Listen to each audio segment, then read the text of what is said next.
اللہ نے جو ہمیں عطا کیا ہے آپ دیکھیں کہ اس سے نیچے کتنے لوگ بستے ہیں.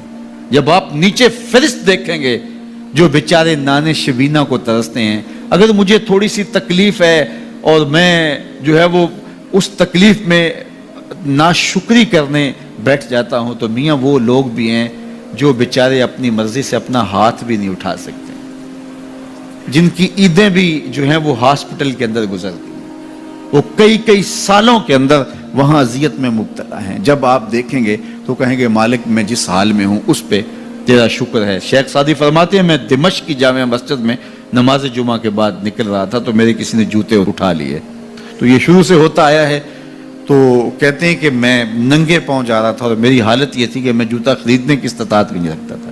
تو میں دل میں شکوہ کناں تھا کہ اتنا بڑا لوگ تجھے امام سمجھتے ہیں اور تیری یہ مالی پوزیشن کہ جوتے بھی نہیں خرید سکتا.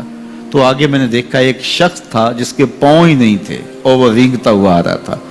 میں فوراً سجدہ ریز ہو گیا, مالک شکر ہے تو نے پاؤں تو عطا کیے, جوتے آج نہیں تو کل نصیب ہو جائیں گے.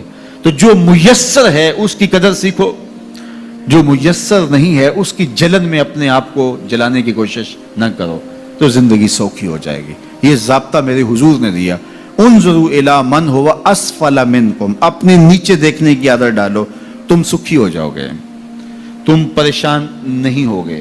لیکن اگر شوق ہو تمہیں اوپر دیکھنے کا تو فرمایا پھر دین میں جو اپنے سے اوپر ہیں ان کو دیکھو. کہ میں تو یار صرف 5 پڑھتا ہوں, یہ تہجد بھی پڑھتا ہے, میں تو صرف رمضان کے فرض روزے رکھتا ہوں اور یہ ہر ماہ نفلی بھی رکھتا ہے, میں تو صرف زکوٰۃ دیتا ہوں, یہ صدقات و خیرات بھی کثرت سے کرتا ہے, یہ لوگوں کے کام بھی آتا ہے, دکھیوں کی مدد بھی کرتا ہے. تو پھر ان کو دیکھو گے تو پھر تمہارے عمل میں قوت پیدا ہوگی. اوپر دیکھنے کا شوق آ جائے تو دین میں جو اوپر ہیں ان کو دیکھو, ورنہ نیچے دیکھو, نیچے دیکھو گے زندگی سوکھی رہے گی. اپنی مٹی پہ ہی چلنے کا سلیقہ سیکھو, اپنی مٹی پہ ہی چلنے کا سلیقہ سیکھو, سنگ مرمر پہ چلو گے تو پھسل جاؤ گے. تو زندگی سوکھی کرنے کا طریقہ یہ ہے کہ اپنے نیچے دیکھو اور اللہ کا شکر ادا کرو. تو پھر سنو, میں تو کہتا ہوتا ہوں یہ ٹینشن فری حدیث ہے. سید علی المرتضیٰ فرماتے ہیں حضور نے فرمایا جو اللہ کے دیے گئے تھوڑے رزق پہ راضی ہو گیا اللہ اس کے تھوڑے عملوں پہ راضی ہو جائے گا.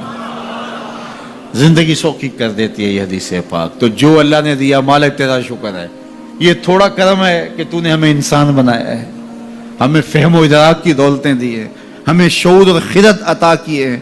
کتنی